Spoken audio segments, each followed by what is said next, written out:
Good afternoon, everybody. Here we are with another one of our Tuesday classes. And again, I regret that I'm not there. It seems like I'm saying that a lot. But as I said when I was in class this last Tuesday, if it's any consolation for you, it's just as much work for me to prepare and for me to do these classes in the video studio as it is for me to do them in the class.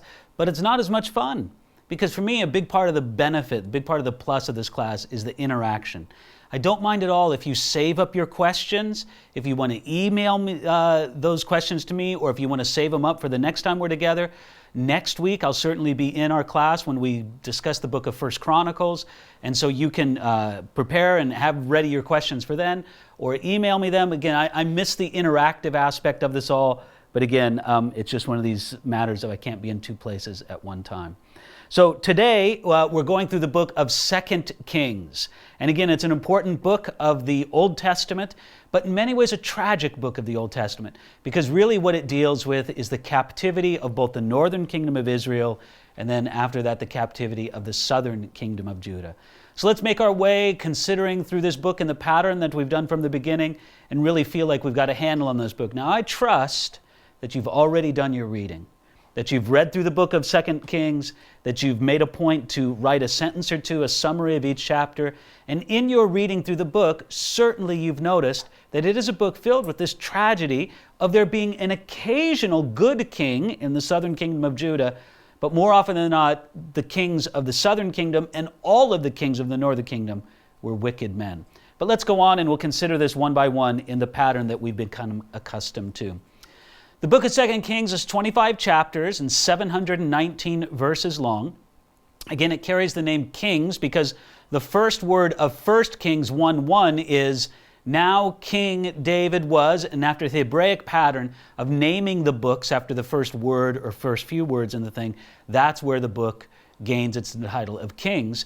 But of course, remember, we talked about this last week, so this is more of the way of reminder than anything else. 1 Kings and 2 Kings were originally joined into one book.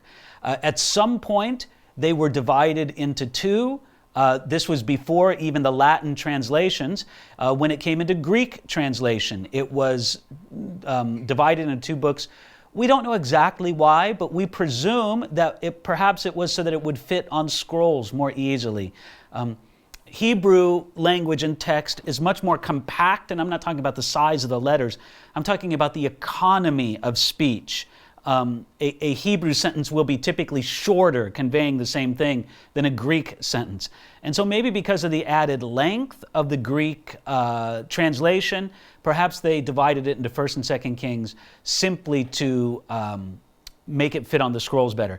You have to admit that the division between 1 Kings and 2 Kings is a little bit artificial, because it would have made sense for them to end the book, end 1 Kings and begin 2 Kings right when there is a transition in the reign of one person to another. But that really isn't the case, although slightly so perhaps for the kingdom of Israel. Anyway, the book of 2 Kings covers about 300 years. That's about from 853 BC to about 560 BC. 560 BC puts us in the midst of the Babylonian captivity. And so all in all, it covers about 350 years, but that's speaking in very broad terms. What about the themes of the book? Well, it tells the story of the decline and the fall of both the northern kingdoms and the southern kingdoms. In other words, the northern kingdom of Judah, representing some 10 tribes of Israel, and the southern kingdom, did I say the northern kingdom of Judah? The northern kingdom of Israel. Again, if I make these mistakes, misspeakings, you just have to correct it on the fly for me. The northern kingdom of Israel, representing the 10 northern tribes of Israel, that falls, and that falls in 2 Kings chapter 17. We see the decline leading all up to there until they are finally conquered by the Assyrians. But then, failing to learn the lesson from that tragic fall, some 130 years later, the subsequent kingdom of Judah, covering the two southern tribes, they fall sometime after that. And this is recorded in the book of 2 Kings. One interesting thing about the book of 2 Kings is prophets such as Elisha and Elijah. They play a very prominent role in the book. Again, as the people grew more and more wicked, as the kings became more and more wicked, God said, well, I'll sort of send a new strategy to you, and begin to emphasize the role of the prophets and give them a prominent role. The book of 2 Kings also, you could say that it emphasizes God's righteous judgment on idolatry and upon immorality. We'll see through the book of 2 Kings that both Israel, the northern kingdom, and Judah, the southern kingdom, were given over to idolatry and immorality, and this book represents the judgment of God upon them.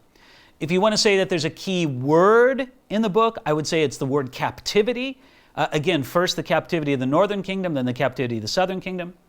If we want to talk about key verses, we'll look at those in just a moment, but it's a verse from chapter 17 and a verse from chapter 23, and we'll look at those in just a moment. But again, I would say the key chapters to the book are chapter 17 and chapter 25. The chapter 17 describes the fall and the exile of Israel. Chapter 25 describes the fall and the exile of Judah. So let's take a look at these key verses, beginning now in 2 Kings chapter 17, verse 22. Check this out. We read, "For the children of Israel walked in all the sins of Jeroboam, which he did. They did not depart from them until the Lord removed Israel out of his sight, as he had said by all his servants the prophets." So Israel was carried away from their own land to Assyria, as it is to this day. Now, by the way, that "to this day" gives us an indication that, for the most part, the book of 2 Kings was written before the Babylonian exile. Remember, the Assyrian exile happened some 130 years before the Babylonian exile. So it was in the last years of the kingdom of Judah, perhaps under the authorship of Jeremiah. We'll get to that in a moment. But I just want you to notice what this says. Let's kind of take apart these two verses a little bit. First of all, "For the children of Israel walked in all the sins of Jeroboam, which he did." Remember, Jeroboam's great sin, and Jeroboam was the man who was a captain in Solomon's army. And when Solomon died and Solomon's sons Rehoboam took the throne, this captain of Solomon's army rebelled against Rehoboam because, frankly, Rehoboam was foolish and gave him good reason to rebel. In any regard, Jeroboam, instead of saying, well, we're going to have a separate kingdom than the kingdom of Judah, but we're still going to walk after the Lord, Jeroboam led the people of Israel into gross idolatry, setting up golden calves at Dan in the north and Samaria towards the south, and telling the people that it was too much trouble for them to go down to Jerusalem and to worship there, that they should worship Yahweh at these pagan shrines. And this is exactly what Jeroboam did in leading the people of Israel away. This was the sins of Jeroboam, this gross idolatry which he did. And again, it was until the Lord had removed Israel out of his sight, as he said by all his servants, the prophets.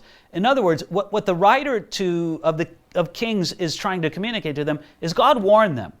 And if there's any common theme throughout 2 Kings, it's that warning after warning after warning is given to the people of God, first in the north, then in the south. And again, it's really striking how remarkably, how blindly, you could say, they rejected the warnings that God gave to them. So the end result of it, the last line there in these two verses that we're taking a look at, "So Israel was carried away from their own land to Assyria, as it is this day." So that's one key verse, and that's the key verse regarding Israel in the north. Now let's take a look at the key verse regarding Judah in the south, where we read, "And the Lord said, I will also remove Judah from my sight, as I have removed Israel, and will cast off this city, Jerusalem, which I have chosen, and the house of which I said, my name shall be there." Notice, God saying, just as I did to Israel, the northern kingdom, so I will do to Judah. And there's a very real sense in which the guilt of Judah was worse than the guilt of Israel, because at least Judah had the advantage of the great example to see what God did with a disobedient Israel, and they did not seem to learn from that example at all. So God said, just like I did with Israel, I'll do this with Judah. I will remove them from my sight. And God says specifically, I'll cast off this city, Jerusalem, which I have chosen, and the house of which I said, my name shall be there. God would allow Jerusalem to be conquered. which had not happened since the days of David, since the days when David took the city of Jerusalem from the Jebusites. And when David did that, that put Jerusalem in a very secure place. However, that security did not last forever. Centuries later, under the reign of the rebellious descendants of David, God allowed Jerusalem to be conquered. Now, if you notice this, it says there, "And will cast off this city, Jerusalem, which I have chosen." It's important for me to state that that's not God's final word on Jerusalem or upon his people, the descendants of Abraham, Isaac, and Jacob. No, he had not cast them off forever. We see in the midst of this that God is a God of restoration and God is a God of return. But at least for that time, God genuinely cast them off. The land of Judah was depopulated, the people were exiled away to the Babylonian kingdom, and even the house of God, the temple, which God had said, "My name shall be there," God showed in a very demonstrative way that he would allow that to be destroyed to cure the people of their great idolatry. So those are the key verses, I would say, of the book. 2 Kings, you'll see I have the reference wrong there on the page. It says 1 Kings 11:11. I don't know why I didn't correct that reference. The reference is actually 2 Kings chapter 23, verse 27. So ignore the reference there on that particular side. That is not 1 Kings 11:11, but 2 Kings 23:37, I believe. If we're going to talk about the author of the book of 2 Kings, really I'm just going to repeat the information that we gave in the lecture last week for 1 Kings. The author of the book of 1 and 2 Kings is unknown to us. We don't know who it is. However, Jewish tradition stated it was Jeremiah, and we must say that that is a plausible suggestion that it would actually be Jeremiah. This is especially true if we notice some of the similarities between sections in 2 Kings and in the book of Jeremiah. There's sections in 2 Kings chapter 25 that are very similar to passages in Jeremiah 39 and 52. It would make a lot of sense if the same person was the author of both. We also have the repetition of the phrase "to this day," again, not only in 1 Kings but also in 2 Kings, that indicates that the authorship was in Jeremiah's time before the Babylonian captivity. So while we don't know from the internal evidence of the book of 1 or 2 Kings that it was written by Jeremiah, we have suggestions along that line, but we can surmise with some degree of certainty that it was written in Jeremiah's time shortly before the Babylonian captivity. And certainly it does emphasize God's righteous judgment on idolatry and immorality, which was a very significant theme to Jeremiah. It makes a lot of sense that it would be done at that point. Next, we just need to understand a little bit of the chronology here having to do with this. The last two chapters of 2 Kings were written and added to the book after, or maybe you could say in the midst of, the Babylonian captivity. Now, Jeremiah did not go to Babylon with the captives. He followed another group of Jews who went to Egypt in captivity. So we can surmise that the last couple chapters of the book of 2 Kings were not written by Jeremiah. Perhaps it was from a post-exilic, a post-captivity prophet or writer such as Ezra or Nehemiah or perhaps Zerubbabel. But it would seem that the last couple chapters were not composed by Jeremiah, but by another prophet. The last recorded event in 2 Kings is the release of King Joachim, King Joachim, maybe we should say the former king of Judah, and that this happened in 560 BC. So again, just to recognize that even if we were to say, and we can't say this with certainty, but even if we were to say that Jeremiah was the author, we would say that the last couple chapters were authored by another inspired writer or editor, perhaps Nehemiah, Ezra, Zerubbabel, someone along those lines. Let's kind of talk about a summary of the book of 2 Kings. This is what I have on my notes and in the PowerPoint. 2 Kings continues the story of the divided kingdoms of the 12 tribes of Israel, the southern kingdom of Judah and the northern kingdom of Israel. It follows their mostly tragic history. Now, I say mostly tragic because there were a few signs of revival and obedience and renewal to the covenant, but they weren't super prominent. But again, to take it up again, it says, it follows their mostly tragic history until Israel was conquered by the Assyrians and Judah was conquered by the Babylonians about 136 years later. That is after the time that the northern kingdom of Israel was taken into captivity. Just a few notes about the chronology of the monarchy in Israel to give you an idea of how things progressed. And again, these figures are approximate. I think they're fairly accurate, but I don't want to act as if we know that it was exactly 112 years that the United Kingdom stood, but certainly it was right around there. The United Kingdom, under the leadership of Saul, David, and Solomon, the United Kingdom lasted for about 112 years. Then you have the years of the divided kingdom, with Israel in the north and Judah in the south. That existed for about 209 years. And then Judah alone, after the fall of the northern kingdom of Israel, existed for another 136 years. So I guess I'm not clever enough to do that math all in my mind. You have 450 some years or so, 450 years entirely of the kingdom in Israel from the time after the Judges until the time of the Babylonian captivity. So that gives you kind of a round marker to see how those periods of time relate one to another. How does the book of 2 Kings advance God's plan of redemption? Well, I would say at least in a couple ways. Maybe you could suggest more, but here's a couple ways that I would suggest.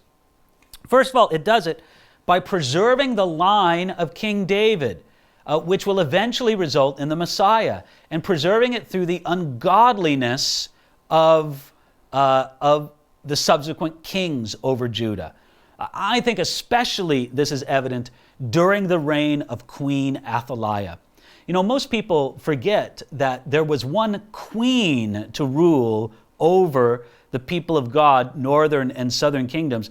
And that queen, you might have expected that queen to arise in the northern kingdom of Israel, which had nothing but wicked rulers. But actually, the queen arose in the southern kingdom of Judah, and she was a wicked woman. And it almost looked like the messianic line might be destroyed.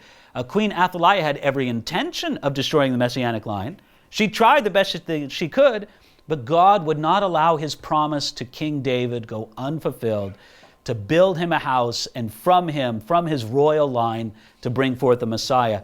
Therefore, the royal line could not be quenched. It could not be stopped or derailed until that happened. So that's one way that we could say that it advanced God's plan of redemption. Secondly, we would say that it advances God's plan of redemption by working through the prophets to preserve a remnant in Israel. Now, of course, the two, superstars, the Babe Ruth and the Lou Gehrig, I'm sorry for using an illustration that may mean nothing to our European thing, but these were two baseball stars of the 1920s and 1930s. But again, the two superstars in the biblical prophetic world were Elijah, the prophet, and then his protege, his successor, Elisha, the prophet. And God especially worked through those two prophets, but through others as well, to preserve a remnant in Israel, and they did just that. They did a mighty work of preserving that remnant. So those are at least two ways that I can consider that God advanced his plan of redemption. Let's continue on and look at the place of 2 Kings in the whole span of the Old Testament books. We notice, if we want to take a look at the leftmost column, that the book of 2 Kings is not in the column of the law. It doesn't belong to the Pentateuch, Genesis, Exodus, Leviticus, Numbers, Deuteronomy. Neither is it one of the poetical books of the Old Testament, containing Job, Psalms, and the rest of the poetical books. Nor is it, on the far right column, the prophetic book, one of the prophetic books, comprising either the major prophets or the minor prophets, but rather it belongs in that column of the historical books of the Old Testament.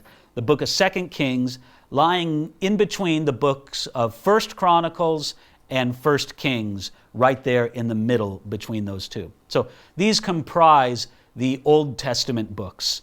And this is where 2 Kings' place is within the books. Let's continue on. We'll do our chart work, again, taking advantage of these charts from the good people who published the Open Bible. By the way, on this table right here, I have my old edition of the Open Bible.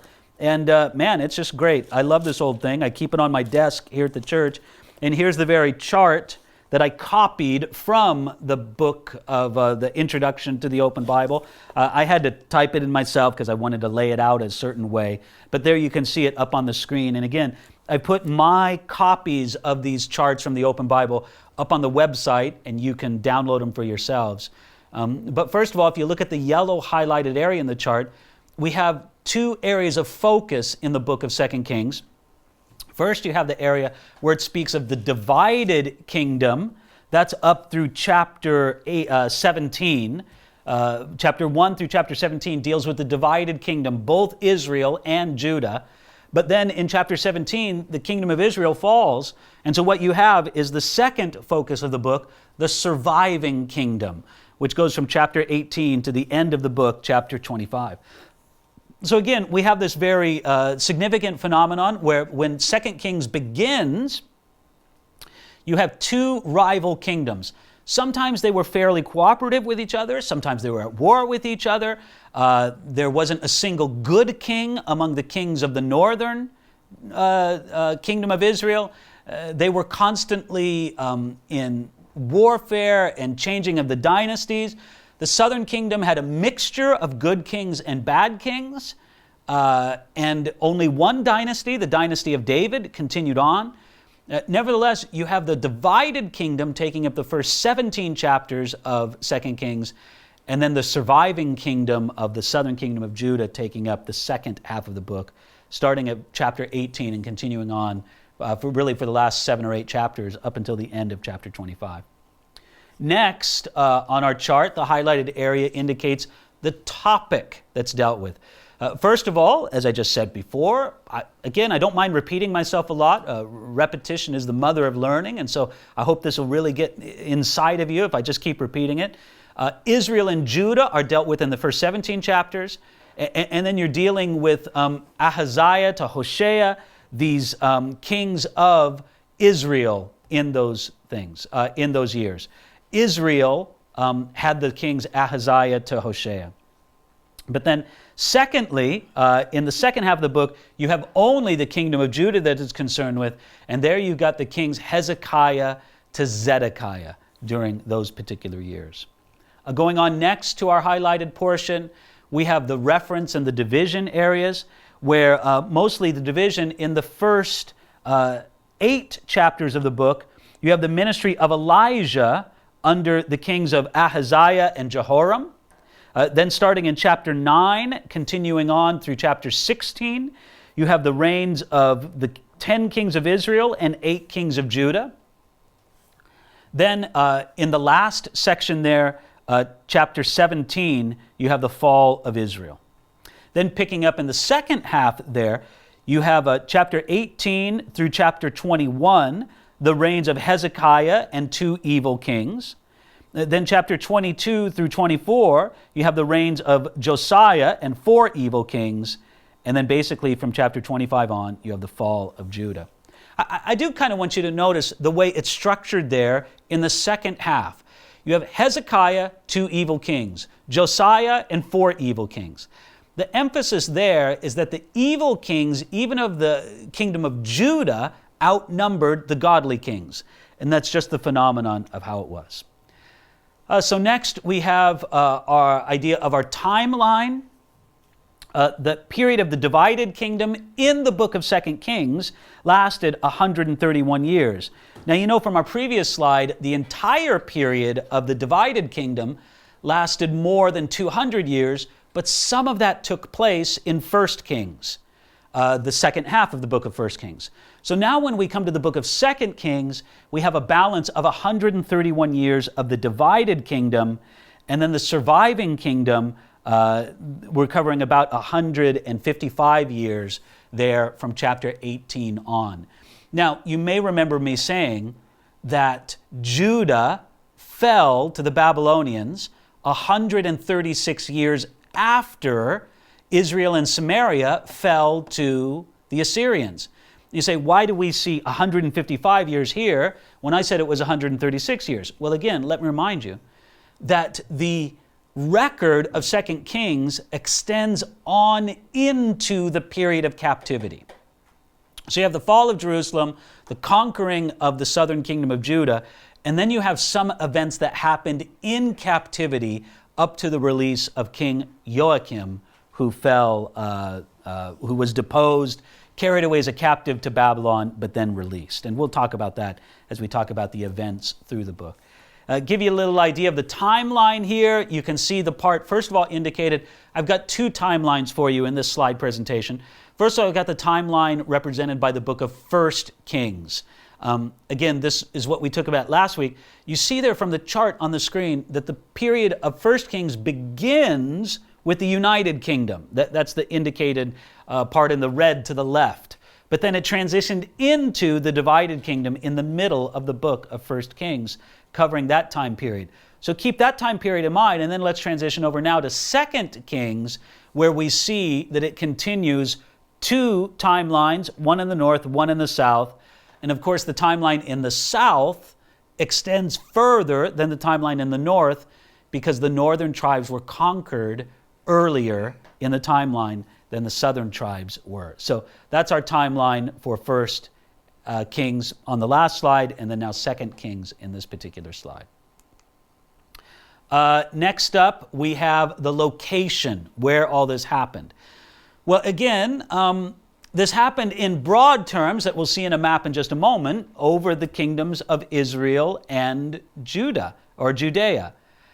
So Israel and Judah is the basic operating place, but we also have Israel being deported to Assyria at the end of the first half, and then at the end of the second half, we have Judah deported to Babylon.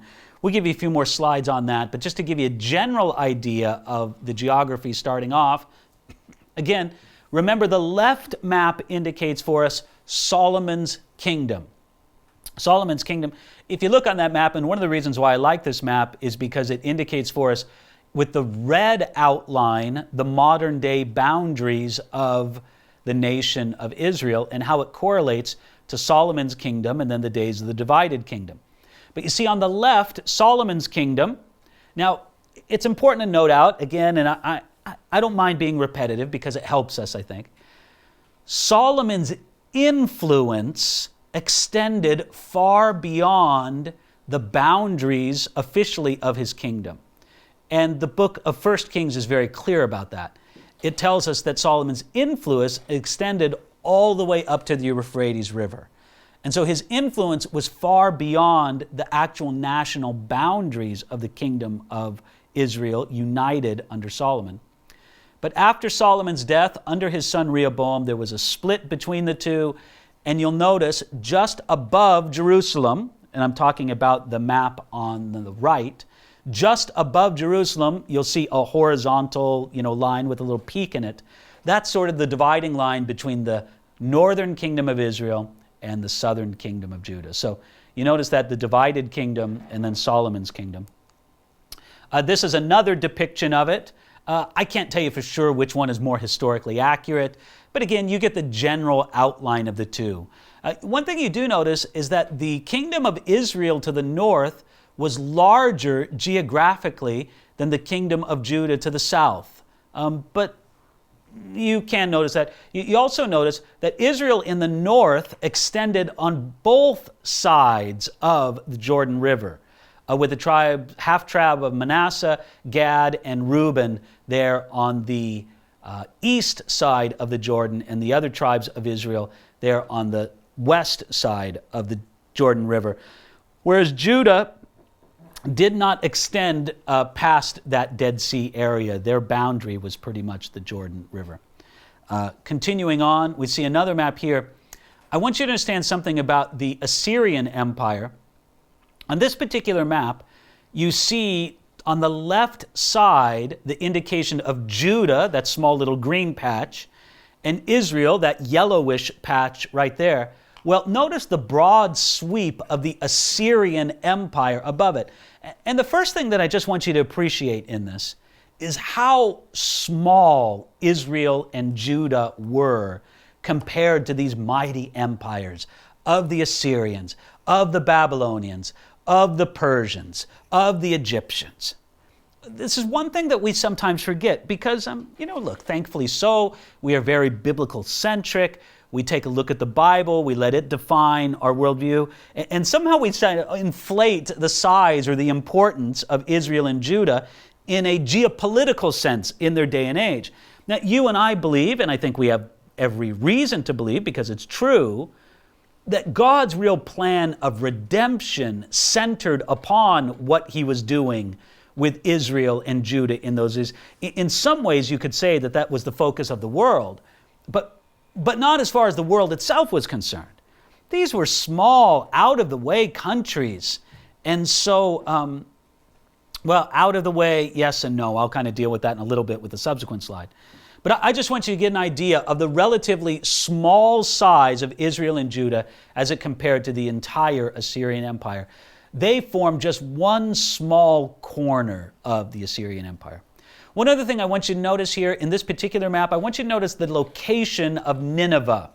I can't really use my laser pointer here in the video studio, so I'll just have you look at that word that arcs up, Assyrian, and look just up to the right top of the N on Assyrian, and you'll see the city of Nineveh.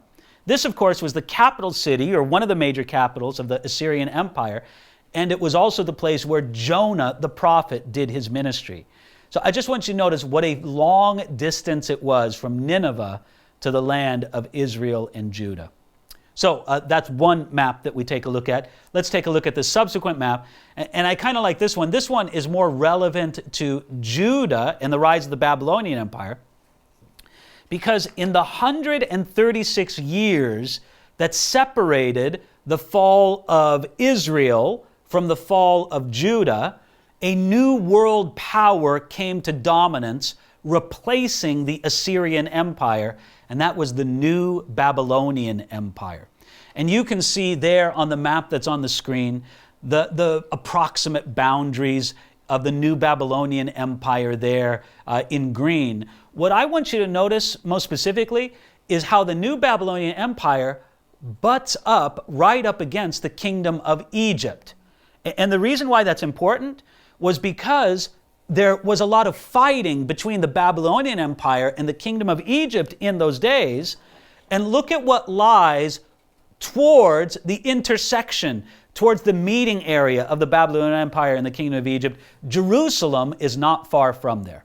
So again, you can see how Jerusalem and Judah and that whole area was sort of caught in the middle between the fighting of these great world empires, the Babylonian Empire and the empire or kingdom of Egypt.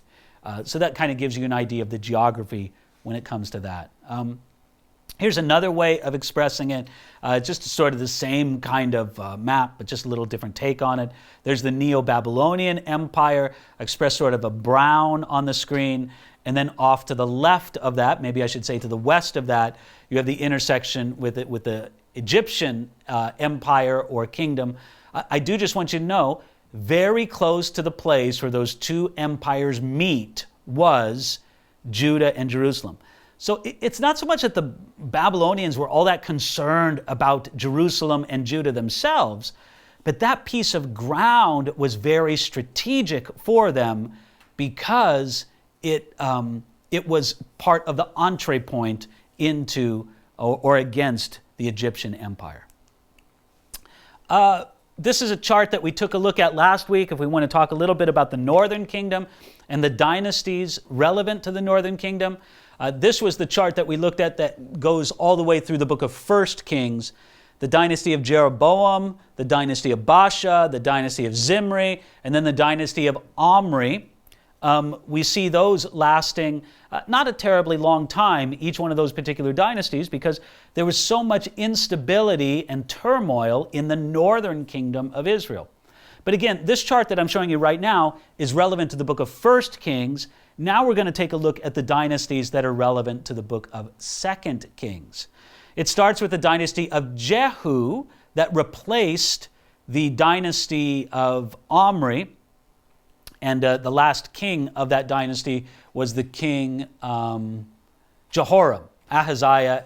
Ahaziah is the king of Israel when we begin the book of 2 Kings, and then his son Jehoram takes over for him, but Jehoram doesn't last all that long. He's replaced by the dynasty of Jehu and Jehu himself. So Jehu holds the dynasty of Israel longer than any other king or dynasty of Israel. He holds it for a remarkable 89 years. That's more than twice as long than any of the other dynasties. So it really is an impressive period of time that Jehu holds the kingdom together under his dynasty. You can see that it's Jehu and 4 successors after him, Jehoaz, Jehoash, Jeroboam, and Zechariah. But then they are eventually overthrown. You have the dynasty of Shallum, which only lasts a month. Then you have the dynasty of Menahem, which lasts for 12 years. Again, I want you to notice the words, and I can't use my laser pointer, but look at how often the word assassination appears right here. Assassination, assassination, assassination, coup d'etat, assassination. This was the ugly way. And, of course, in the ancient world, as well as I'm sure oftentimes in the modern world, the only way to get rid of one dynasty is to assassinate the king of the present dynasty. And this is what happened in all these dynastic changes. After the dynasty of Menahem, you have the dynasty of Pekah, which lasted 20 years, but then finally the dynasty of Hoshea, 10 years, ended with the fall of Samaria. Samaria was the capital city of the northern kingdom of Israel. When Samaria fell, the Assyrians conquered, and they were taken away and scattered into exile. If we talk about 2 Kings, we can talk about some of the leading characters of 2 Kings. We can talk about the prophets of the northern kingdom, first of all. Elijah, Elisha, Amos, Hosea. Again, each one of these prophets was associated with life in the northern kingdom. I'm not saying that they had nothing to say to the southern kingdom. Oftentimes they did, but the majority and the focus of their work really was indicated towards the northern kingdom. But then you have the prophets of the southern kingdom: Obadiah, Joel, Isaiah, Micah, Nahum, Zephaniah, Jeremiah, Habakkuk. Those were prophets of the southern kingdom. I think I have on subsequent slides, and we'll come back to this, but just to give you an idea of how these prophets connect in a timeline. Here's kind of a chronology of the prophets before the northern kingdom of Israel was conquered, the fall of Samaria. You have Obadiah ministering during the king of Judah, Jehoram, and the king of Israel, Joram. You have Joel ministering during the king Joash and Jehu of Israel. Now already we're into the period of 2 Kings. You have Jonah doing his work during the period of 2 Kings. Then you have Hosea doing his work mostly in the northern, but also in the southern kingdom. Amos, Isaiah, Micah, each one of these were prophets ministering before the fall of Samaria. If you wanted to go now to the chronology of the prophets after the fall of Samaria, this would be for the kingdom of Judah, or the foreign kings that ruled over the territory of what used to be the kingdom of Israel. You have Nahum, Zephaniah, Jeremiah, Habakkuk, Daniel, and then you have what we call the post-exilic prophets. These are the prophets who ministered after the time of exile or during the time of exile: Daniel, Ezekiel, Haggai, Zechariah, Malachi. I throw those guys in there almost just as teasers, because this deals with the post-exilic period, which is something that we'll deal with in subsequent books, especially when we get to the books of Ezra and Nehemiah. We'll be talking about that post-exilic period. But let me go back several slides now and talk more about these leading characters. You have another guy, King Jehu, over Israel. Jehu has a very interesting history. He was the man that God had appointed and given the divine commission to bring judgment upon the dynasty of Ahab. Ahab didn't have his own dynasty. He was one of the kings of the dynasty of Omri. But God wanted to bring judgment upon the house of Ahab because of the great wickedness that Ahab had brought to Israel. and the way that Ahab and Jezebel had just disgraced the name of the Lord, and especially for their murder of Naboth and the horrible, unethical way that they stole his land and murdered him for it. In any regard, God wanted to bring judgment upon the house of Omri and Ahab, and he raised up a guy named Jehu to do it. And Jehu was zealous in the way that he carried out what God told him to do. Now, what's kind of interesting about this is that he was very zealous to carry it out. He himself did not turn out to be a particularly godly man. Yet nevertheless, God used him as an instrument of judgment against the house of Omri and Ahab. That's kind of the story of Jehu. There's sort of a famous line in 2 Kings where it talks about Jehu drove his chariot furiously, just to kind of show a display of the zeal and the energy with which he carried everything out. Another fascinating person in the book of 2 Kings is this woman, this Queen Athaliah. What a terrible piece of work Athaliah was. And she's found in 2 Kings chapter 11. And what a wicked, terrible woman she was. She basically wanted to assassinate all the members of her household. And she did this so that she could preserve her own place as the leader of Judah. And it was a terrible, terrible thing how she overthrew the existing king, took this place of leadership, and tried to wipe out all of the descendants of the line of David so that she could hold on to the throne. So it didn't happen because really sort of as a miracle they preserved the little boy Joash, whom God greatly used to bring forth a revival. He's the next guy on the list. And again, Athaliah was Joash's grandmother, and she wanted to kill him. Because this is what you did when you were trying to take over a dynasty. You killed everybody who might have a righteous claim to the throne. And that is exactly what Athaliah wanted to do. So her mention is fairly brief, not even the entire chapter of 2 Kings chapter 11, but it's a very ugly story, this very wicked woman. Then you have Joash.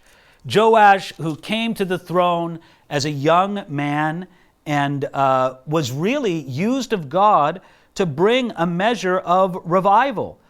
There was a great return to the Lord in the days of Joash. And in this, we can almost perceive a very satanic plan against Joash. We can see Satan inspiring Queen Athaliah to end his life so that she could carry on her murderous plots against him and against the Lord. But God, in his power and in his mercy, he preserved Joash and raised him up so that he became a man who really brought revival and cleansing to the temple of God and to the service of God there in the book of 2 Kings. Now, Joash's story and Joash's revival is noted with even greater detail in the book of 1st and 2nd Chronicles. We'll get to that in time. We also want to notice another notable guy is this man Hezekiah. Hezekiah, one of the descendants of Joash. Hezekiah was another man who God greatly used in this period. Hezekiah was a man who really brought a lot of reform and a lot of change to the period there. And so he was a very godly king that God used in a great way. However, one of the real interesting ironies of this, and this again is in 2 Kings chapter 18, was that Hezekiah, even though he had a godly reign, at the end of his life, he was sick and he prayed that God would extend his life, and God did out of mercy. However, in the years of an extended life that God gave to Hezekiah, he gave birth to a son, the son named Manasseh, and Manasseh turned out to be a very wicked king, extremely. And it's a great thing to debate. Was it really God's blessing to give Hezekiah those extra years of life? because without those extra years of life, there would not have been a evil King Manasseh. Now, I know it's always second guessing and trying to, decide which could be which, but I will say this. Even if the wickedness did not come through a man like Manasseh, it could have come through another ungodly man. But that's just sort of the interesting things to play with. So we do have this King Manasseh, who was a very wicked king of the king of Judah. Again, now, Hezekiah was the king when he was the king of Judah, when the northern kingdom of Israel fell. Matter of fact, we'll talk about that when we're kind of surveying through the book. There was a very notable instance where when the Assyrians invaded the northern kingdom of Israel, they didn't just say, well, we're going to keep our hands off the southern kingdom, Judah. They wanted to conquer the southern kingdom of Judah as well. That was their full intention. And they invaded Judah, and they conquered almost everything in Judah except for the city of Jerusalem.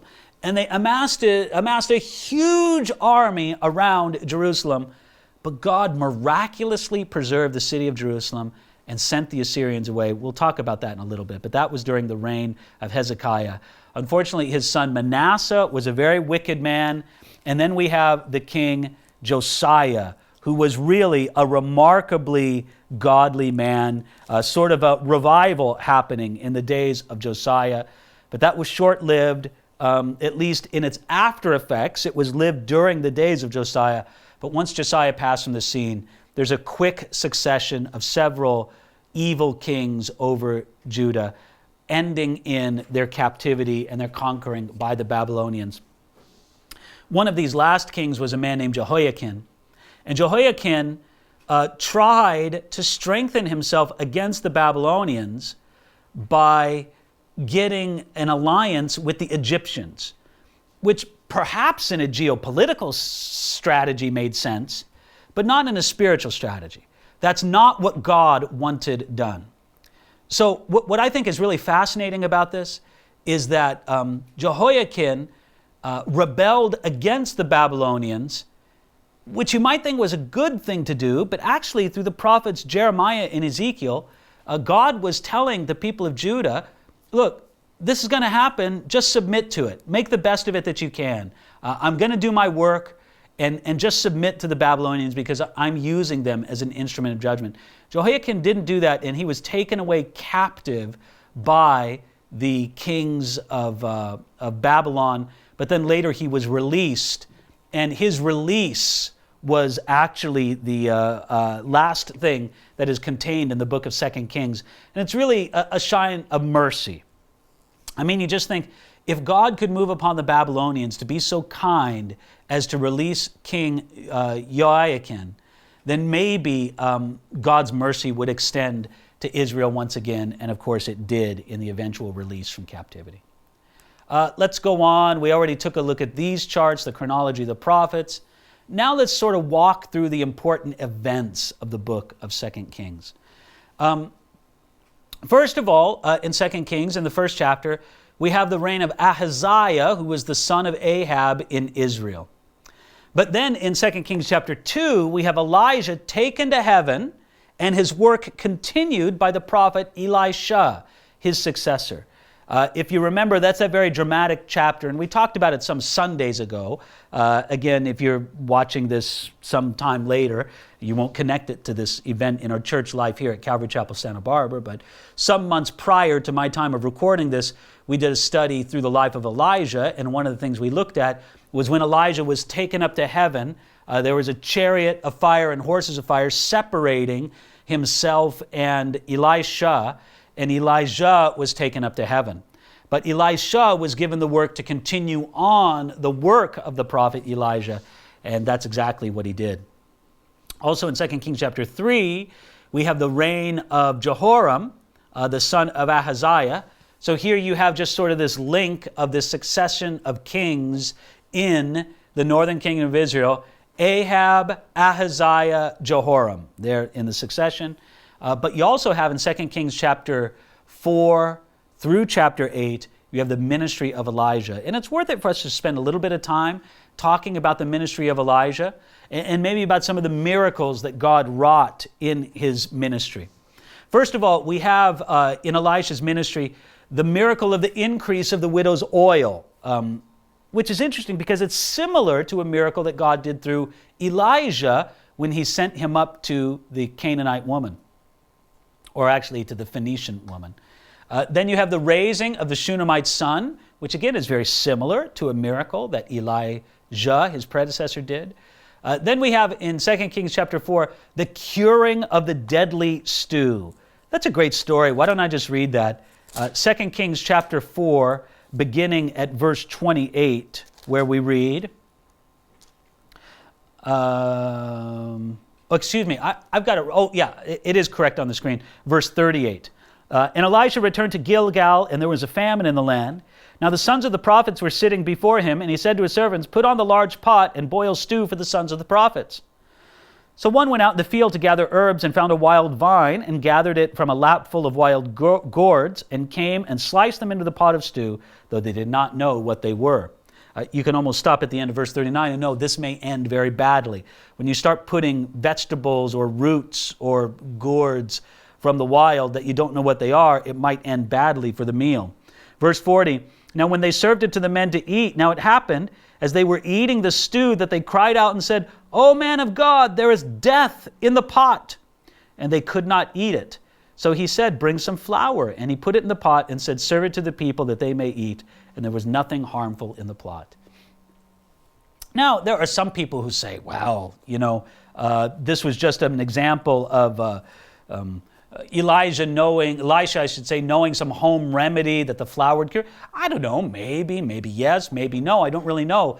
But surely this is presented to us as a miracle, because not only did it cure what was in the pot at that time, but apparently the cure was made to those who had already eaten what was in the pot that was poisonous in some way to them. So the curing of the deadly stew is a good example there. Then you have the multiplication of the loaves there at the very end of 2 Kings chapter 4. And again, this is almost like a foreshadowing of the loaves and the fishes under the ministry of Jesus, the feeding of the 5,000. Then you have this remarkable thing in 2 Kings chapter 5, the healing of Naaman the Syrian. Naaman was a general of the Syrian army. He was a general of one of the armies that was an enemy, an opposer of the people of Israel. And yet God, in his kindness, healed Naaman of leprosy.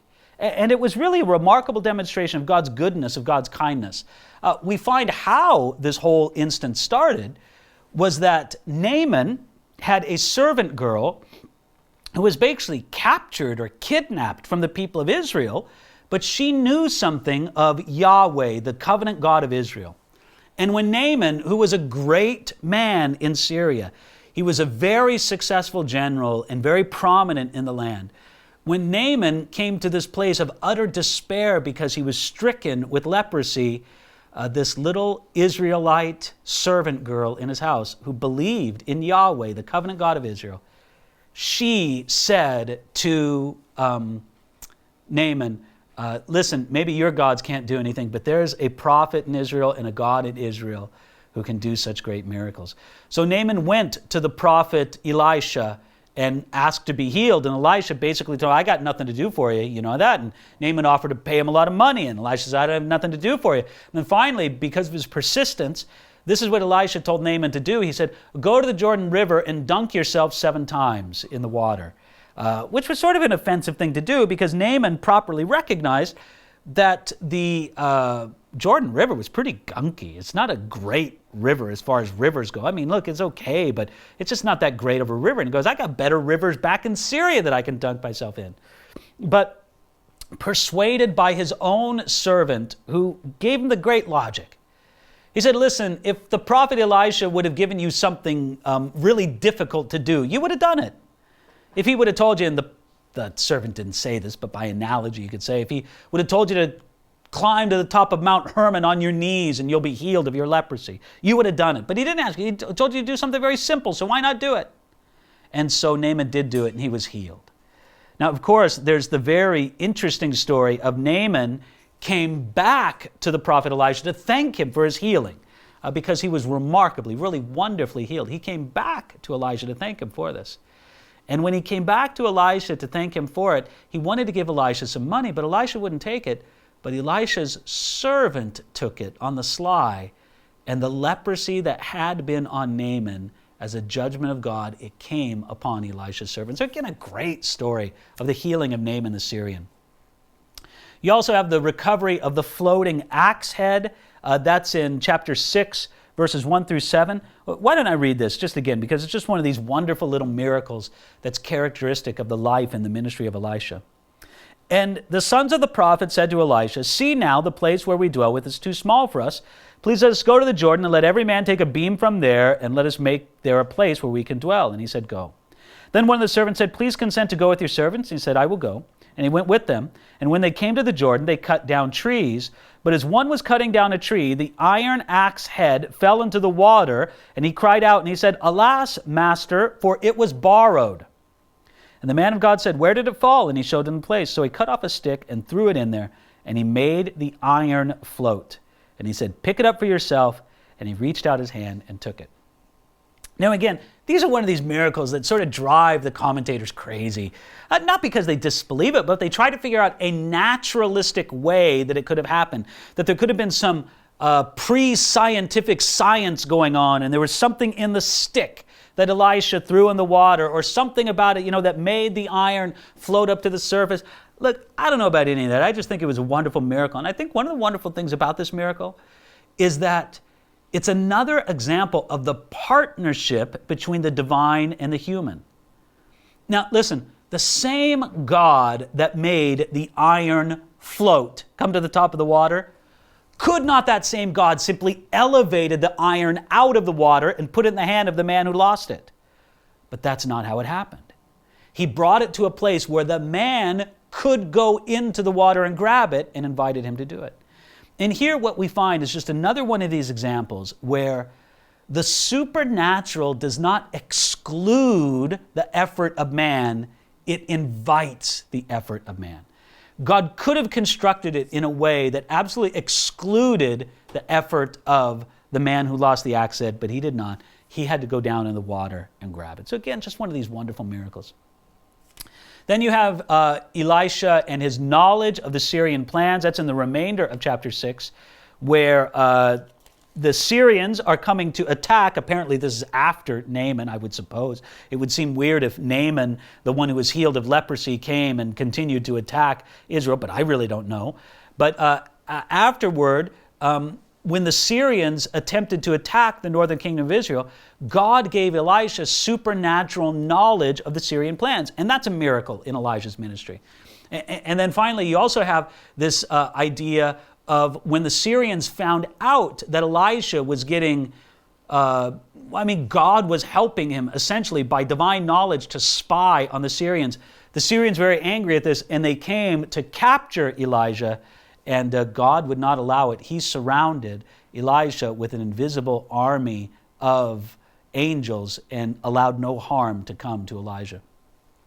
Well, finally, the last miracle in Elisha's ministry that I want to note, and this isn't exhaustive, but it's most of the major miracles throughout the ministry of Elisha, was in 2 Kings chapter 7, 2 Kings chapter 7.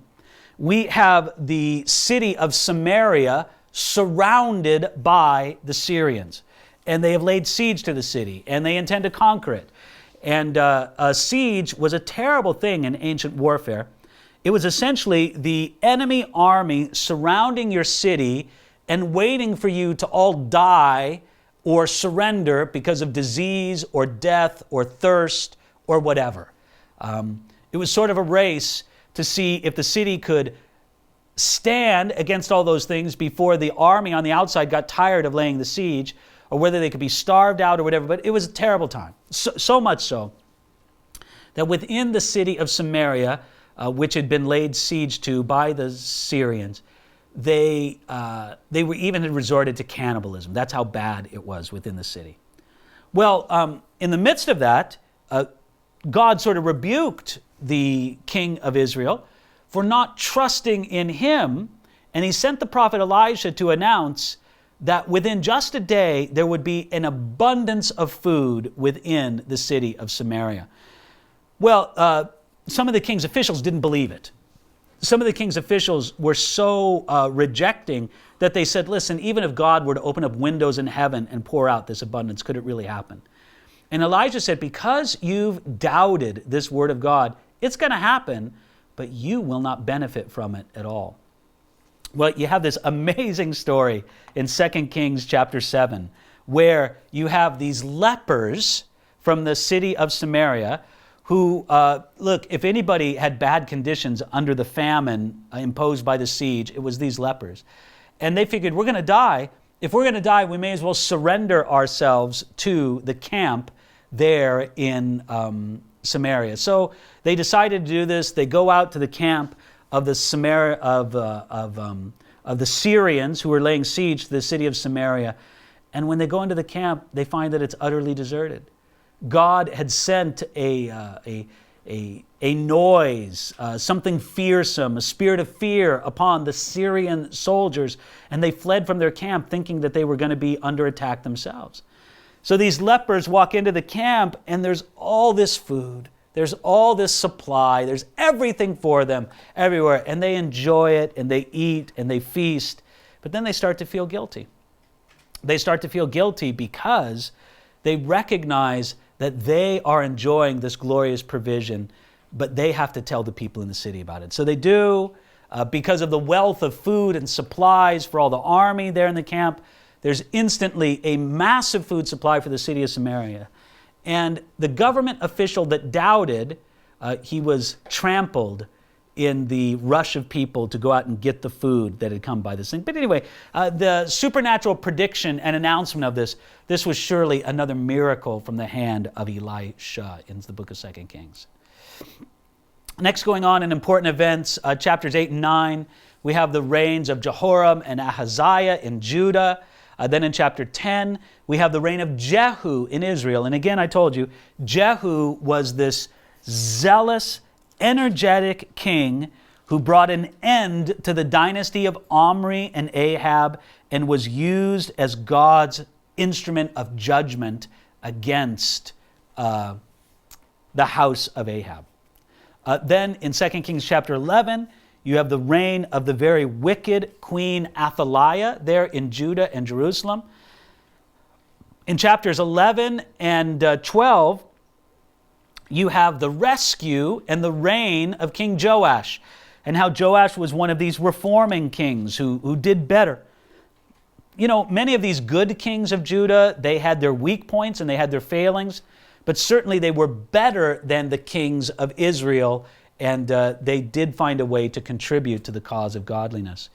Then in 2 Kings chapter 13, you have the reigns of Jehoaz and Jehoash in the northern kingdom of Israel. Then you have in chapter 14 the reign of Amaziah in Judah, the successor there to King Joash. He did right, but not completely. He was a good son of his father, King Joash, but he didn't end particularly well. Anyway, that's sort of another story. You've read it for yourself. We'll go on to consider the reign of Jeroboam II in Israel. That's 2 Kings chapter 14. Then we have the king of Azariah in Judah, 2 Kings 15. Azariah reigned, and he did right. He was a good king as well. Again, we have many of these kings mostly good. Again, they have their weak points, they have their bad points, but you have this period. And then you have the reigns of Zechariah, Shallum, Menahem, Pekahiah, and Pekah in Israel. We see in chapter 15 a quick succession of kings owing to the great turmoil that is there in the northern kingdom of Israel because of their wickedness, their ungodliness, and sort of the wheels begin to fall off the cart of their situation politically and all. Then we have the reigns of Jotham and Ahaz in Judah.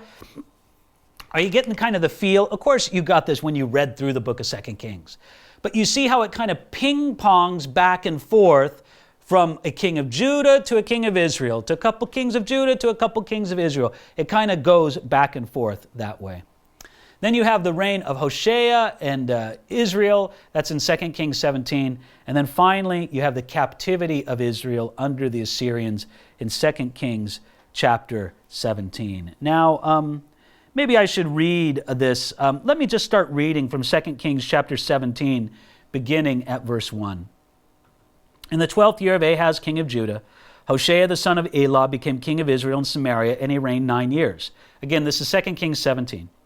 And he did evil in the sight of the Lord, but not as the kings of Israel who were before him. So in other words, Hoshea was a bad king, but not as bad as some of the previous ones. Nevertheless, verse 3, Shalmaneser, king of Assyria, came against him, and Hoshea became his vassal and paid him tribute money. And the king of Assyria uncovered a conspiracy by Hoshea, for he had sent messengers to So, king of Egypt, and brought no tribute to the king of Assyria, as he had done year by year. Therefore the king of Assyria shut him up and bound him in prison. Verse 5, Now the king of Assyria went throughout all the land and went up to Samaria and besieged it for 3 years. In the 9th year of Hoshea, the king of Assyria took Samaria and carried Israel away to Assyria and placed them by Halah and by the harbor, by the Habor, by the river of Gozan, and by the cities of the Medes. So this long, dedicated campaign by the Assyrian king to destroy the northern kingdom of Israel, and in particular Samaria, who is especially mad at Hoshea for making a compact with the king of Egypt to the south, this was finally the end of it all. And the king of Assyria, as it says there, took Samaria and carried Israel away to Solomon. So 200 years and 19 kings after the time of Solomon, the northern kingdom fell. It was not because God was unable to help them. No. God was able. God was willing to help them if they would only turn to him, but they did not. They had so forsaken God, they had so ignored his guidance and his correction, that God simply said, I'm going to stop actively protecting you. You see, again, I want you to get that vision of how small Israel and Judah were in a land that was being ruled geopolitically by great empires. The empire of Assyria, the empire of Babylon, the empire of Egypt. Now, they could only survive in that great world as small people in a great big world if they had the hand of God with them. But if they did not have the hand of God with them, then friends, they were very, very vulnerable. And they were. This vulnerability was conquered, or was exploited, I should say, by the Assyrians.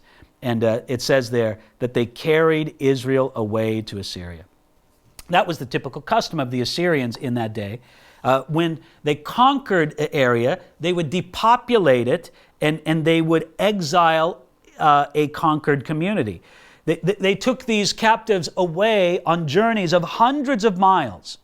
And what they would do is they would strip the captives naked, and they would attach them together with a system of strings and fishhooks. What do I mean by that? Well, how do you lead thousands of people away by foot, marching them off without having them run off and escape somewhere? Well, I'll tell you one way that they did it, the way the Assyrians do it. By the way, the Assyrians were renowned for their cruelty. Let me put it to you this way. Hot in the news today, I don't know if it'll be in the news by the time people watch this, I mean in the next few days for sure, but we record these classes not just for this semester, but for future semesters. You might take this class by video. Hot in the news while I record this is what's called ISIS or ISIL in the area of Iraq and Syria in the modern Middle East. And these are extremely violent, radical Muslim extremists. Extremely violent and radical. They think nothing of slaughtering people, beheading people, raping women, enslaving children, on and on and on. Extremely brutal. Well, friends, the Assyrians were sort of the ISIS or the ISIL of their own day. This is what they used to do to keep order among this great chain of forced refugees. They would put a large fish hook in the mouth of each individual. They would hook it through their lip, and then they would tie a string that would keep these people along in a string. And you know what? That's a pretty good way to keep people in submission. Because you can imagine the pain that would result if you pulled away from that fish hook even just a little bit, and it kept people in line. They were led in such a humiliating manner, and they were led this way through the broken walls of their conquered cities and in areas hundreds of miles away that they had no emotional attachment to, so that they could be imported as slave labor, as foreigners occupying a new place. And then oftentimes they would come and they would bring new people into the recently conquered area. So let's read further on, because starting at verse 7, he begins to give the reasons for the fall of the northern kingdom of Israel. Here's kind of the analysis beginning. Again, we're in 2 Kings chapter 17, starting now at verse 7. For it was so that the children of Israel had sinned against the Lord their God, who brought them up out of the land of Egypt, from under the hand of Pharaoh king of Egypt, and they had feared other gods. And they had walked in the statutes of the nations whom the Lord had cast out from before the children of Israel, and the kings of Israel which they had made.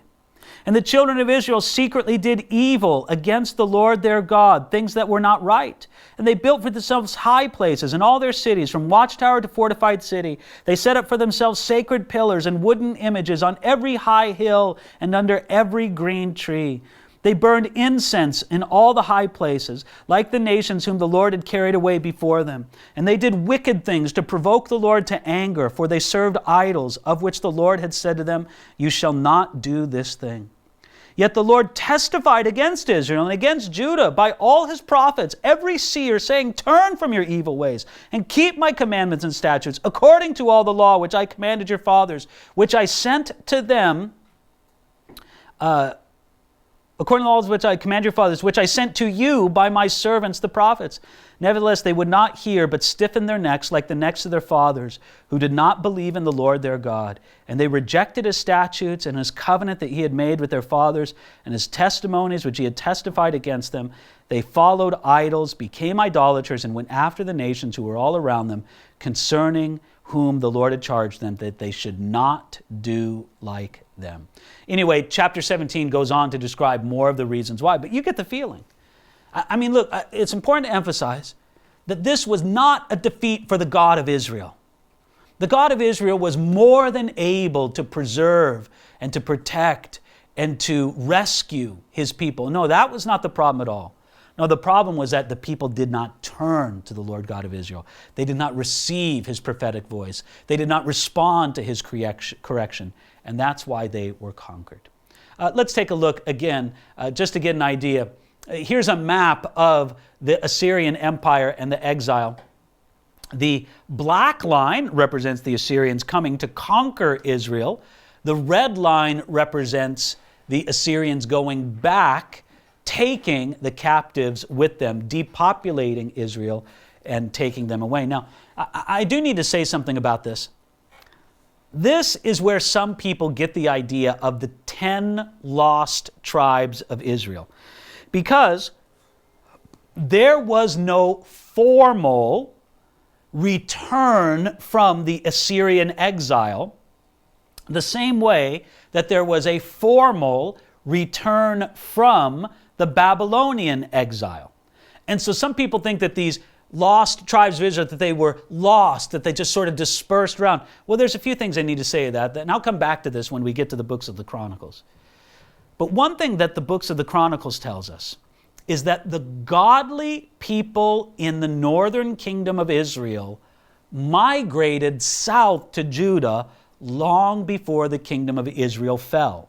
In other words, there were representatives from every tribe of the 12 tribes in the kingdom of Judah, and then in exile, and then returning from exile. So in that sense, there were not 10 lost tribes. In addition to that, even though we do not have record of a formal return of people from these 10 tribes into the land, we know that many of them did. The lost tribes is just sort of an illusion and something that's not worth talking about. But here you see a general map of the exile under the Assyrians. The Assyrians like to document what they did, and one of the great places to go and look at this is in the British Museum. In the British Museum, there are all sorts of carvings and reliefs that talk about the Assyrian conquering of not only Israel and Judah, but or Israel and much of Judah, but the general area. And so here's the fearsome Assyrian army on the march with their swift horses and their deadly arrows. Here's a relief specifically of King Jehu of Israel paying tribute to the Assyrian king. If you look down on the lower portion, you see a figure on his knees and on his hands bowing down before the Assyrian king. Well, he's doing that because he's paying tribute to the Assyrian king.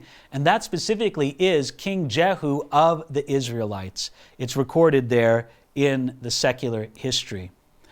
Here's flaying rebels against the Assyrians. You see the guys with their hands stretched out and their bodies in a horizontal position. They're being mercilessly whipped because they were rebels against the Assyrians, as Hoshea, the last king of the northern kingdom of Israel, was. If you remember, he rebelled and was taken off into captivity.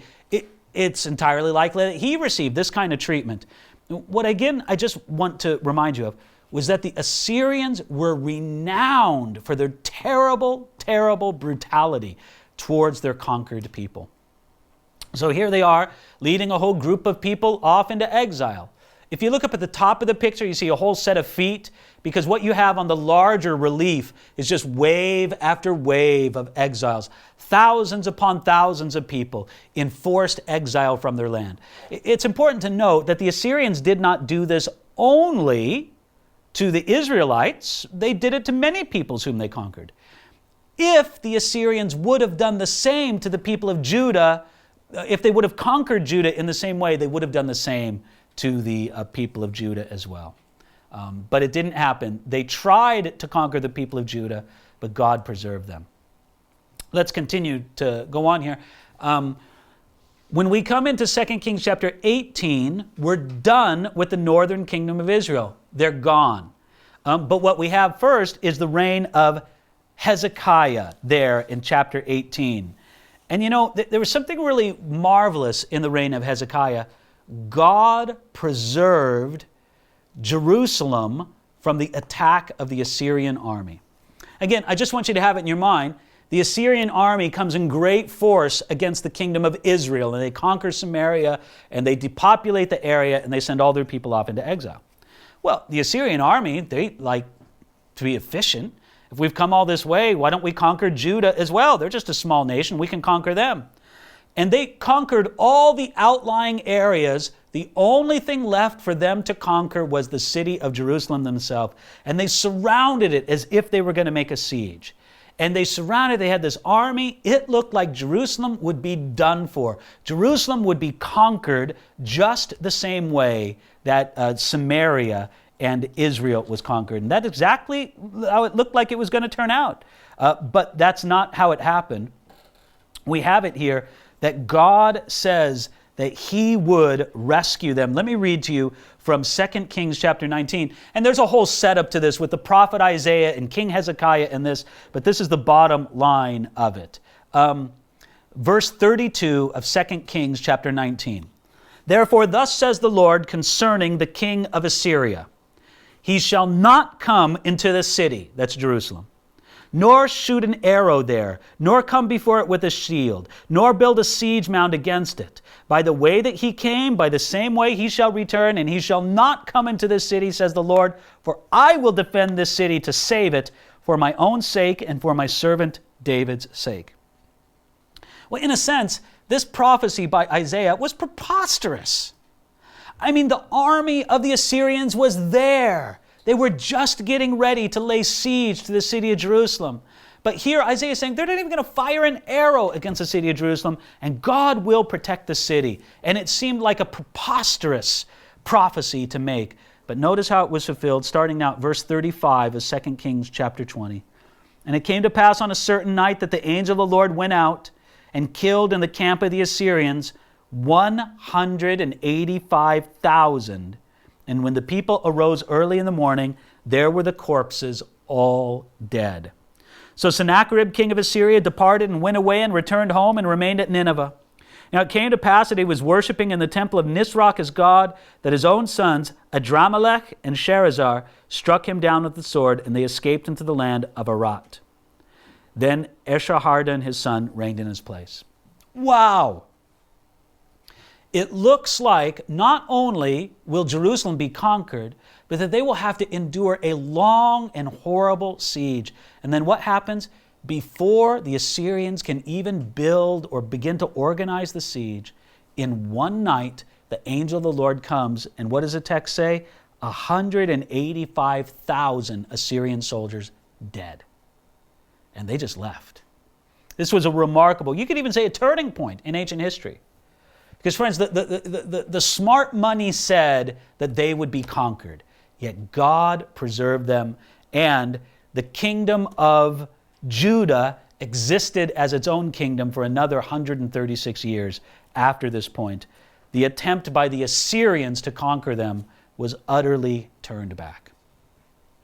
Well, following the reign of Hezekiah in 2 Kings chapter 21, you have the reign of Amasa and Ammon. Then you have the reign of Josiah, who was a good king, really led a lot of reform, even a revival, you could say. There was a revival of the Word of God and a focus upon the Word of God.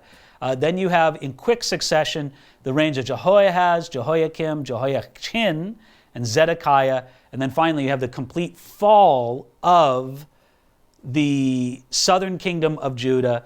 And then 2 Kings ends in verse 25 under the governorship of a guy named Gedaliah, who there's some debate whether or not he was a Jewish man or whether or not he was a visitor, as I remember. I'm just doing that particular thing from memory. But anyway, he was overcome, and it's no longer under independent Judean. It says, then he made Gedaliah, I'm reading from chapter 25, verse 22. Then he made Gedaliah, the son of Ahikam, the son of Shaphan, governor over the people who remained in the land of Judah. And so I'm trying to think about looking here at my notes to see what I remember about this guy. Well, apparently he was a Jewish man, a friend of the prophet Jeremiah. He's mentioned a couple times in Jeremiah. But he was appointed the governor because they knew he would be subservient to the Babylonians. And the depopulation, the exile under the Babylonians was a little bit different than the Assyrians. It seems like the Assyrian strategy was to take virtually everybody out of the land, where the Babylonians took everybody but the poorest people. They left the poorest people in the land.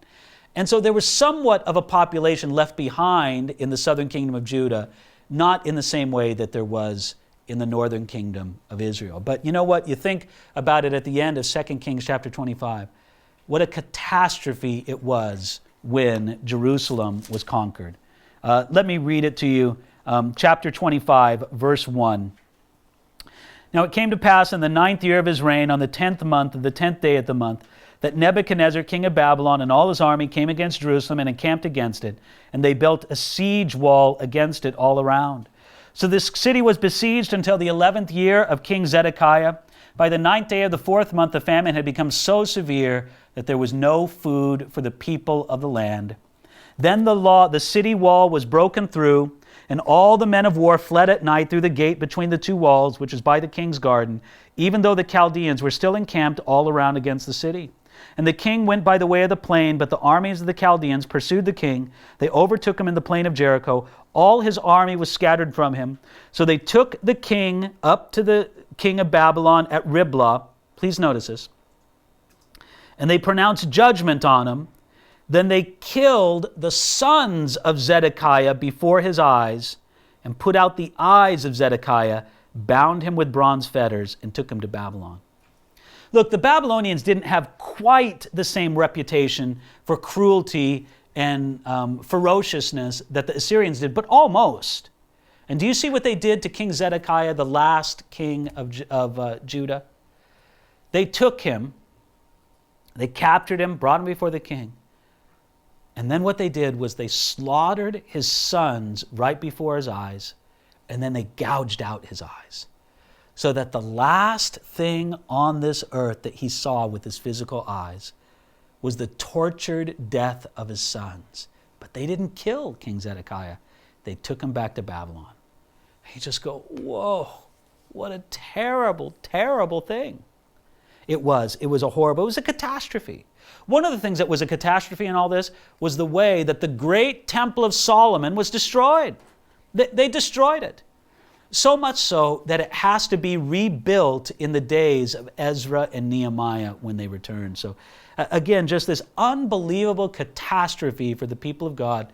The southern kingdom conquered, Jerusalem destroyed, Solomon's magnificent temple in ruins. This was a catastrophe.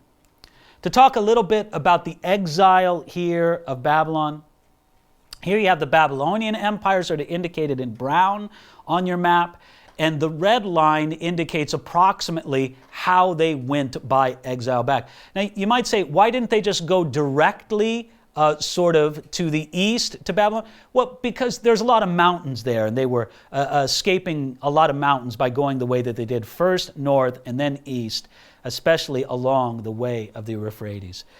So they were exiled in those days. Here's another map that kind of shows it. The two red areas show both the Assyrian exile, that's the bigger area for Israel. Then the northern one sort of shows the Babylonian exile, and then the green one shows the Babylonian exile. The two red ones show the earlier exiles. So this is where they were scattered, the people of Israel, out of the land. Now, it bears repeating that all of this exile was done in fulfillment of God's promise. God promised the covenant people of Israel that if they obeyed him, he would make them secure and blessed in the land. And isn't that exactly what we saw Israel under King Solomon? We saw them secure and blessed in the land. Nevertheless, he also said that if you reject me, if you disobey me, if you do not heed the many warnings I give you, I'll cast you out of the land. And that's exactly what he did in fulfillment of a long-made promise to his covenant people. But here's the point. God promised, even on top of that if, even from exile, they called upon the Lord once again, that he would show his mercy to them. And that's exactly what they did. They called upon the Lord, and God brought them back into the land, into a period that we'll discuss a few books into the future when we discuss the books of Ezra and Nehemiah and the return from exile that we see. And so that's really what we have here for the captivity of Israel. Here we have another map kind of showing this. Many of these maps I've thrown up on the website, but you get the idea. All the maps in some ways are basically the same. They just show the areas to which the people of Israel and Judah were scattered after the fall of Jerusalem. Now, it does bear repeating that not every last person who was scattered from the kingdom of Israel or Judah went this area to the north and to the east. That's not universally true. It was mostly true. Some guys like Jeremiah, they ended up in Egypt instead of in Babylon. But the vast majority ended up to the north and to the east.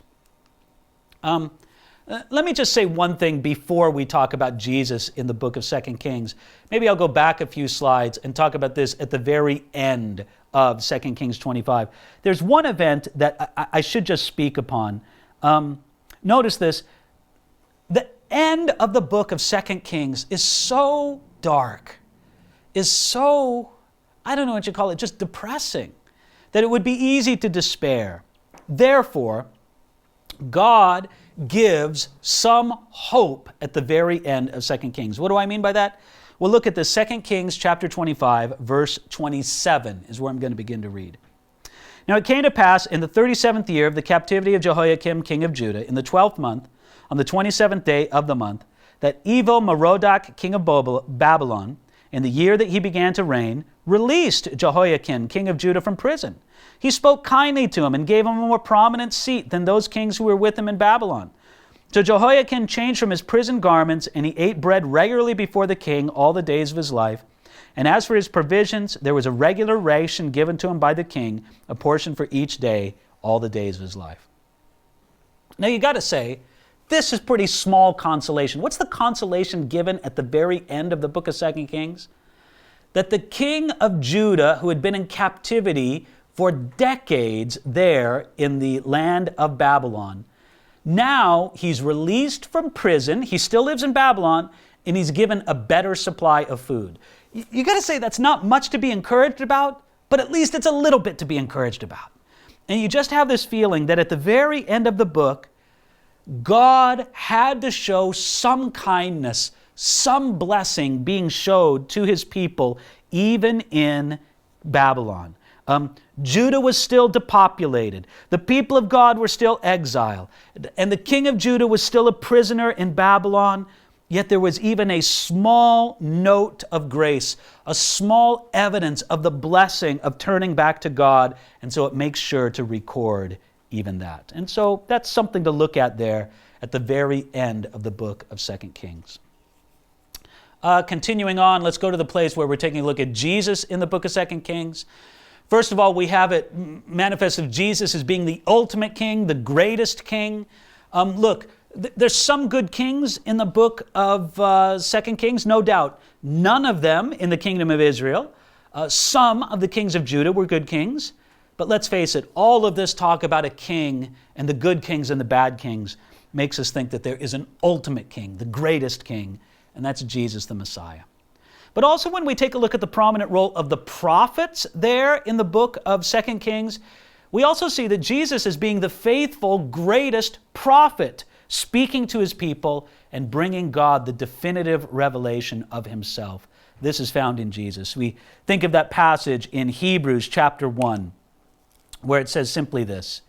Hebrews chapter 1, where it says, God, who at various times and in different ways spoke in times past to the fathers by the prophets, has in these last days spoken to us by his Son, whom he appointed heir of all things, through whom also he made the worlds. So all the speaking of the prophets beforehand was wonderful and anointed and inspired by God, yet it's a beginning, it's a prelude to the greatest speaking that he does in and through his Son.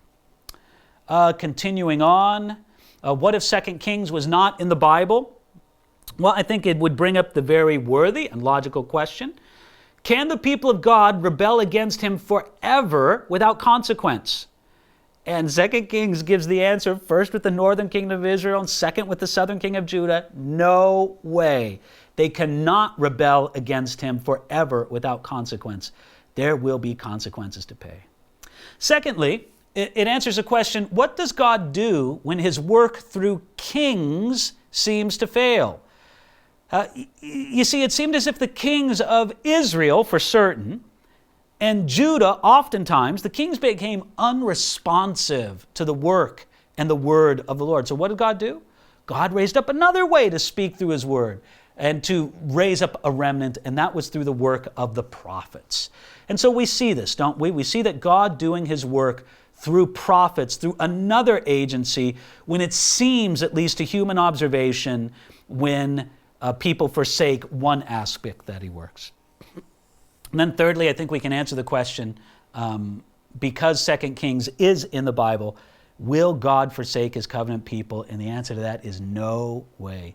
Even if he chastens them severely, he will not forsake them. And he shows that again and again through his work, especially in the book of 2 Kings. Even though 2 Kings is a downer of a book. Again, the idea is captivity. That's what it is in and throughout the whole book. God never forsakes his covenant people. All right, next up, finally, we'll discuss a few problem passages in the book of 2 Kings. One of them we see in 2 Kings chapter 2. I'll just read the description here on the PowerPoint slide. The young men who mocked Elisha because he was bald were cursed, and 42 of them were killed by 2 she-bears. How could a man of God curse people for such a mild personal offense? Well, this is something that skeptics love to bring up from time to time about how horrible God is and how horrible his prophets are. That here poor Elisha, I should say, was just being mocked for his baldness by a couple sweet, innocent kids with lollipops. And, he was so annoyed by this personally, calling him Baldy, that he made a couple of she-bears go and eat up the kids, or at least 42 of them. Well, first of all, I think Gleason Archer in his book, Encyclopedia Bible Difficulties, gives a very good answer to this. First of all, it's wrong to see these youths as sweet little boys with lollipops. These were more like a pack of hoodlums.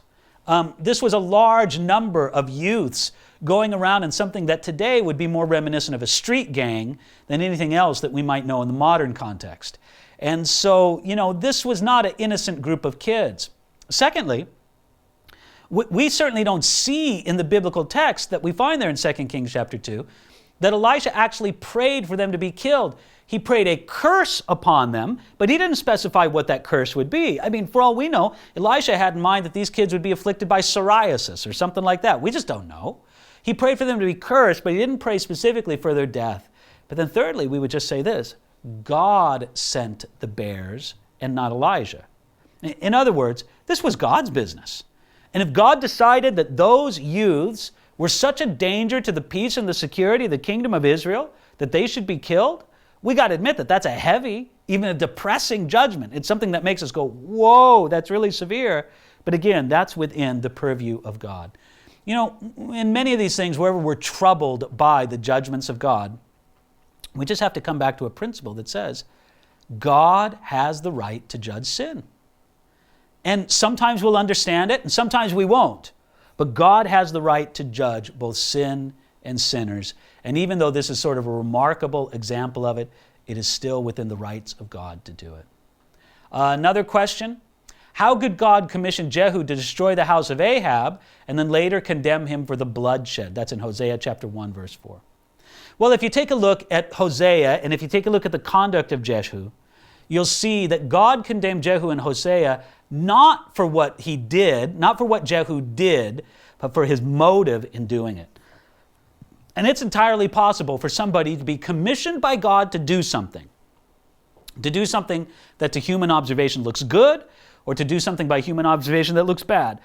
But nevertheless, commissioned by God to do something, and then God rebuke that person for how they did it and for the heart in which they did it. And so even though Jehu did what God wanted him to do and even commissioned him to do in bringing judgment upon the house of Ahab, his own heart wasn't right in doing it. And that was something that God disciplined him for, condemned him for. In 2 Kings chapter 20 and in Isaiah chapter 38, how was it possible for the shadow on the stairway of Ahaz to retreat by 10 steps?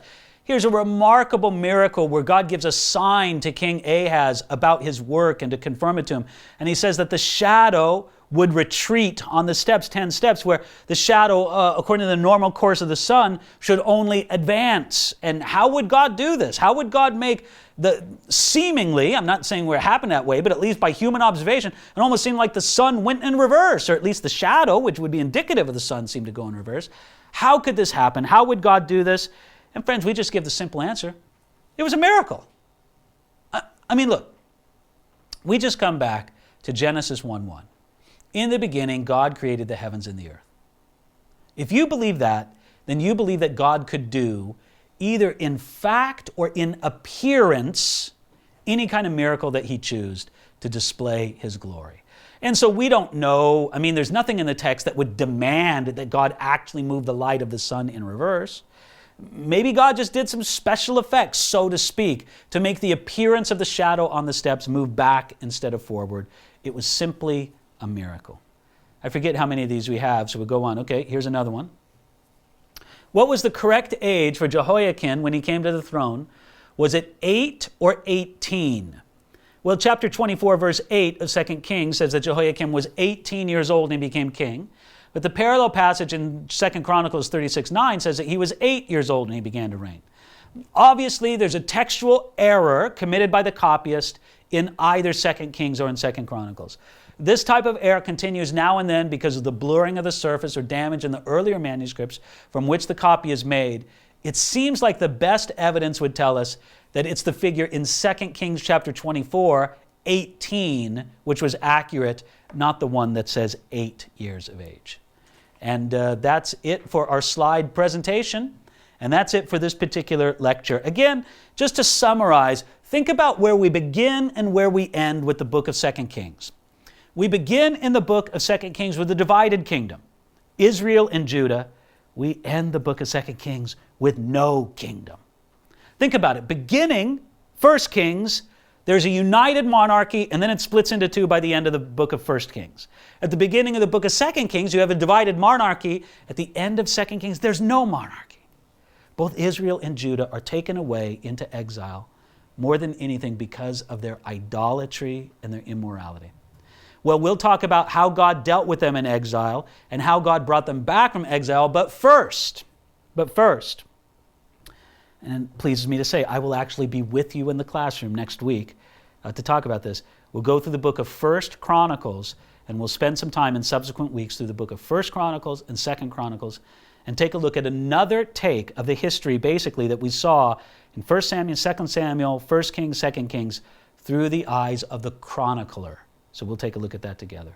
So for this ends today's class. Check with Michael. Make sure you got your homework in, both your chapter, line by line, 1 or 2 sentences on each chapter, and the track assignment that you had for the week, that you check in that with Michael. And God bless you, and we'll see you again this next week.